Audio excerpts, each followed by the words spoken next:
From the Torah of Yahweh, the Exodus, chapter 10, verse 1 through chapter 13, verse 16. Then Yahweh said to Moses, "Come to Pharaoh, for I have hardened his heart and the heart of his servants with firmness, that I may set these signs of mine among them, and that you may recount in the hearing of your son and of your grandson how I dealt severely with the Egyptians, and how I put my signs among them, that you may know that I am Yahweh." Then Moses and Aaron came to Pharaoh and said to him, "Thus says Yahweh, the God of the Hebrews, how long will you refuse to humble yourself before me? Let my people go, that they may serve me. For if you refuse to let my people go, behold, tomorrow I will bring locusts into your territory. And they shall cover the surface of the land, so that no one will be able to see the land. They will also eat the rest of what has escaped, what remains for you from the hail, and they will eat every tree which sprouts for you out of the field. Then your houses and the houses of all your servants and the houses of all the Egyptians shall be filled, something which neither your fathers nor your grandfathers have seen, from the day that they came upon the earth until this day." And he turned and went out from Pharaoh. And Pharaoh's servants said to him, "How long will this man be a snare to us? Let the men go, that they may serve Yahweh their God. Do you not yet know that Egypt is destroyed?" So Moses and Aaron were brought back to Pharaoh, and he said to them, "Go, serve Yahweh your God." "Who are the ones that are going?" And Moses said, "We shall go with our young and our old, with our sons and our daughters, with our flocks and our herds we shall go, for it is a feast of Yahweh for us." Then he said to them, "Thus may Yahweh be with you, if ever I let you and your little ones go. See, for evil is on your faces. Not so. Go now, the men among you, and serve Yahweh, for that is what you are seeking." So they were driven out from Pharaoh's presence. Then Yahweh said to Moses, "Stretch out your hand over the land of Egypt for the locusts, that they may come up on the land of Egypt and eat every plant of the land, all that the hail has left remaining." So Moses stretched out his staff over the land of Egypt, and Yahweh directed an east wind on the land all that day and all that night, and when it was morning, the east wind brought the locusts. And the locusts came up over all the land of Egypt and rested on all the territory of Egypt. They were very heavy. There had never been so many locusts, nor would there be so many again. For they covered the surface of the whole land, so that the land was darkened, and they ate every plant of the land and all the fruit of the trees that the hail had left. Thus nothing green was left on tree or plant of the field through all the land of Egypt. Then Pharaoh hurriedly called for Moses and Aaron, and he said, "I have sinned against Yahweh your God and against you. So now, please forgive my sin only this once and entreat Yahweh your God, that he would only cause this death to depart from me." And he went out from Pharaoh and entreated Yahweh. So Yahweh changed the wind to a very strong west wind, which took up the locusts and drove them into the Red Sea. Not one locust remained in all the territory of Egypt. But Yahweh hardened Pharaoh's heart with strength, and he did not let the sons of Israel go. Then Yahweh said to Moses, "Stretch out your hand toward the sky, that there may be darkness over the land of Egypt, even a darkness which may be felt." So Moses stretched out his hand toward the sky, and there was thick darkness in all the land of Egypt for 3 days. They did not see one another, nor did anyone rise from his place for 3 days, but all the sons of Israel had light in their places of habitation. Then Pharaoh called to Moses and said, "Go, serve Yahweh, only let your flocks and your herds be detained. Even your little ones may go with you." But Moses said, "You must also let us have in our hand sacrifices and burnt offerings, that we may sacrifice them to Yahweh our God. Therefore, our livestock too shall go with us, not a hoof shall remain behind, for we shall take some of them to serve Yahweh our God. And until we come there, we ourselves do not know with what we shall serve Yahweh." But Yahweh hardened Pharaoh's heart with strength, and he was not willing to let them go. Then Pharaoh said to him, "Get away from me. Beware, do not see my face again, for in the day you see my face you shall die." And Moses said, "As you have spoken, I shall never see your face again." Then Yahweh said to Moses, "One more plague I will bring on Pharaoh and on Egypt. After that, he will let you go from here." When he lets you go, he will surely drive you out from here completely. Speak now in the hearing of the people, so that each man may ask from his neighbor and each woman from her neighbor for articles of silver and articles of gold. And Yahweh gave the people favor in the sight of the Egyptians.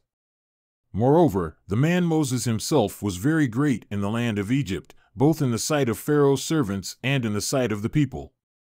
So Moses said, Thus says Yahweh, about midnight I am going out into the midst of Egypt, and all the firstborn in the land of Egypt shall die, from the firstborn of the Pharaoh who sits on his throne, even to the firstborn of the servant girl who is behind the millstones, and all the firstborn of the cattle. Moreover, there shall be a great cry in all the land of Egypt, such as there has not been before, and such as shall never be again. But for any of the sons of Israel a dog will not even bark, whether against man or beast, that you may know how Yahweh makes a distinction between Egypt and Israel. Then all these your servants will come down to me and bow themselves before me, saying, Go out, you and all the people who follow you, and after that I will go out. And he went out from Pharaoh in hot anger. Then Yahweh said to Moses, Pharaoh will not listen to you, so that my miraculous wonders will be multiplied in the land of Egypt. Now Moses and Aaron did all these miraculous wonders before Pharaoh, yet Yahweh hardened Pharaoh's heart with strength, and he did not let the sons of Israel go out of his land. Now Yahweh said to Moses and Aaron in the land of Egypt, This month shall be the beginning of months for you, it is to be the first month of the year to you. Speak to all the congregation of Israel, saying, On the 10th of this month they are each one to take a lamb for themselves, according to their fathers' households, a lamb for each household. Now if the household is too small for a lamb, then he and his neighbor nearest to his house are to take one according to the number of persons in them, according to what each man should eat, you are to apportion the lamb. Your lamb shall be a male, without blemish, a year old, you may take it from the sheep or from the goats. And you shall keep it until the 14th day of the same month, then the whole assembly of the congregation of Israel shall slaughter it at twilight. Moreover, they shall take some of the blood and put it on the 2 doorposts and on the lintel of the houses in which they eat it. And they shall eat the flesh that night, roasted with fire, and they shall eat it with unleavened bread and bitter herbs. Do not eat any of it raw or boiled at all with water, but rather roasted with fire, both its head and its legs along with its entrails. And you shall not leave any of it over until morning, but whatever is left of it until morning, you shall burn with fire. Now you shall eat it in this manner, with your loins girded, your sandals on your feet, and your staff in your hand, and you shall eat it in haste, it is the Passover of Yahweh. And I will go through the land of Egypt on that night, and will strike down all the firstborn in the land of Egypt, both man and beast, and against all the gods of Egypt I will execute judgments, I am Yahweh. And the blood shall be a sign for you on the houses where you are, and I will see the blood, and I will pass over you, and there shall be no plague among you to destroy you when I strike the land of Egypt. Now this day will be a memorial to you, and you shall celebrate it as a feast to Yahweh. Throughout your generations you are to celebrate it as a perpetual statute. 7 days you shall eat unleavened bread, but on the first day you shall remove leaven from your houses, for whoever eats anything leavened from the first day until the 7th day, that person shall be cut off from Israel. Now on the first day there shall be a holy convocation, and on the 7th day there shall be a holy convocation for you. No work at all shall be done on them, except what must be eaten by every person, that alone may be done by you. You shall also keep the feast of unleavened bread, for on this very day I brought your hosts out of the land of Egypt. Therefore you shall keep this day throughout your generations as a perpetual statute. In the first month, on the 14th day of the month at evening, you shall eat unleavened bread until the 21st day of the month at evening. 7 days there shall be no leaven found in your houses, for whoever eats what is leavened, that person shall be cut off from the congregation of Israel, whether he is a sojourner or a native of the land. You shall not eat anything leavened, and all your places of habitation you shall eat unleavened bread. Then Moses called for all the elders of Israel and said to them, Bring out and take for yourselves lambs according to your families, and slaughter the Passover lamb. And you shall take a bunch of hyssop and dip it in the blood which is in the basin, and touch some of the blood that is in the basin to the lintel and the 2 doorposts, and none of you shall go outside the doorway of his house until morning. And Yahweh will pass through to smite the Egyptians, and he will see the blood on the lintel and on the 2 doorposts, and Yahweh will pass over the doorway, and will not allow the destroyer to come into your houses to smite you. And you shall keep this event as a statute for you and your children forever.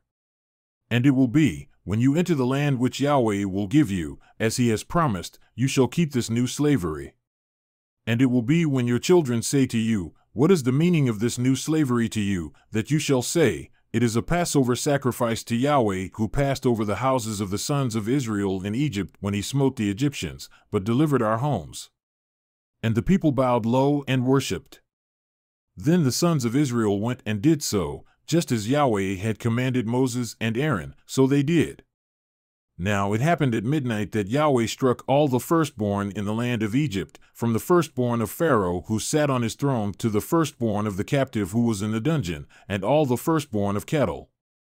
Then Pharaoh arose in the night, he and all his servants and all the Egyptians, and there was a great cry in Egypt, for there was no home where there was not someone dead.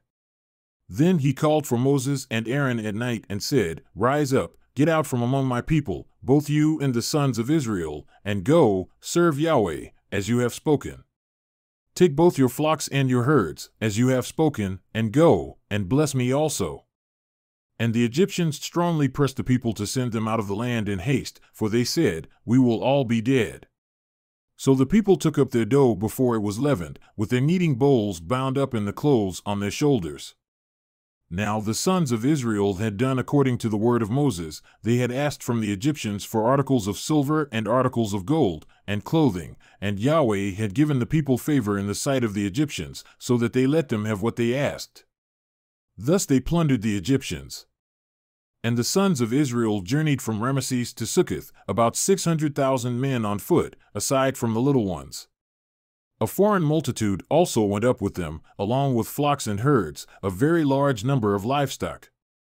And they baked the dough which they had brought out of Egypt into cakes of unleavened bread. For it had not become leavened, since they were driven out of Egypt and could not delay, nor had they prepared any provisions for themselves. Now the time that the sons of Israel lived in Egypt was 430 years. And it happened at the end of 430 years, to the very day, that all the hosts of Yahweh went out from the land of Egypt. It is a night to be kept for Yahweh for having brought them out from the land of Egypt. This night is for Yahweh, to be kept by all the sons of Israel throughout their generations. And Yahweh said to Moses and Aaron, This is the statute of the Passover, no foreigner shall eat of it, but every man's slave purchased with money, after you have circumcised him, then he may eat of it. A foreign resident or a hired person shall not eat of it. It shall be eaten in a single house. You shall not bring forth any of the flesh outside of the house, and you shall not break any bone of it. All the congregation of Israel shall celebrate this. But if a sojourner sojourns with you and celebrates the Passover to Yahweh, let all his males be circumcised, and then let him come near to celebrate it, and he shall be like a native of the land. But no uncircumcised person may eat of it. The same law shall apply to the native as to the sojourner who sojourns among you. So all the sons of Israel did, as Yahweh had commanded Moses and Aaron, thus they did. And on that same day Yahweh brought the sons of Israel out of the land of Egypt by their hosts. Then Yahweh spoke to Moses, saying, Sanctify to me every firstborn, the first offspring of every womb among the sons of Israel, both of man and beast, it belongs to me. And Moses said to the people, Remember this day in which you went out from Egypt, from the house of slavery, for by a strong hand Yahweh brought you out from this place. And nothing leavened shall be eaten. This day, in the month of Abib, you are going out. And it shall be when Yahweh brings you to the land of the Canaanite, the Hittite, the Amorite, the Hivite, and the Jebusite, which he swore to your fathers to give you, a land flowing with milk and honey, that you shall do this service in this month. For 7 days you shall eat unleavened bread, and on the 7th day there shall be a feast to Yahweh. Unleavened bread shall be eaten throughout the 7 days, and nothing leavened shall be seen among you, nor shall any leaven be seen among you in all your borders. And you shall tell your son on that day, saying, It is because of what Yahweh did for me when I came out of Egypt. And it will be as a sign to you on your hand and as a memorial between your eyes, that the law of Yahweh may be in your mouth, for with a strong hand Yahweh brought you out of Egypt. Therefore, you shall keep this statute at its appointed time from year to year. And it will be when Yahweh brings you to the land of the Canaanite, as he swore to you and to your fathers, and gives it to you, and you shall devote to Yahweh the first offspring of every womb and the first offspring of every beast that you own. The males belong to Yahweh. But every first offspring of a donkey you shall redeem with a lamb, but if you do not redeem it, then you shall break its neck, and every firstborn of man among your sons you shall redeem. And it will be when your son asks you in time to come, saying, What is this? Then you shall say to him, With a strong hand Yahweh brought us out of Egypt, from the house of slavery. And it happened, when Pharaoh hardened his heart with stiffness about letting us go, that Yahweh killed every firstborn in the land of Egypt, both the firstborn of man and the firstborn of beast. Therefore, I sacrifice to Yahweh the males, the first offspring of every womb, but every firstborn of my sons I redeem. So it will be as a sign on your hand and as phylacteries between your eyes, for with a strong hand Yahweh brought us out of Egypt.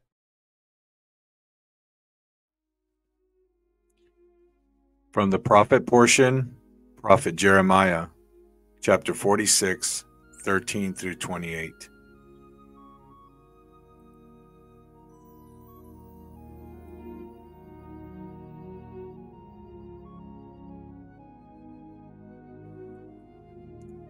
This is the message which Yahweh spoke to Jeremiah the prophet about the coming of Nebuchadnezzar, king of Babylon, to strike down the land of Egypt. Declare in Egypt and cause it to be heard in Migdol. Cause it to be heard also in Memphis and Taphanis. Say, take your stand and get yourself ready, for the sword has devoured those around you. Why are your mighty ones thrown down? They do not stand because Yahweh has thrust them down. They have repeatedly stumbled. Indeed, they have fallen one against another. Then they said, Rise up and let us return to our own people and the land of our birth, away from the sword of the oppressor. They called out there, Pharaoh, king of Egypt, is but a rumbling. He has let the appointed times pass by. As I live, declares the king, whose name is Yahweh of hosts, surely one shall come who looms up like Tabor among the mountains, or like Carmel by the sea. Make your baggage ready for exile, O inhabitant of the daughter of Egypt, for Memphis will become a desolation. It will even be turned into ruin and without inhabitants. Egypt is a pretty heifer, but a horsefly is coming from the north. It is coming. Also her mercenaries in her midst are like fattened calves, for even they have turned back and have fled away altogether. They did not stand their ground.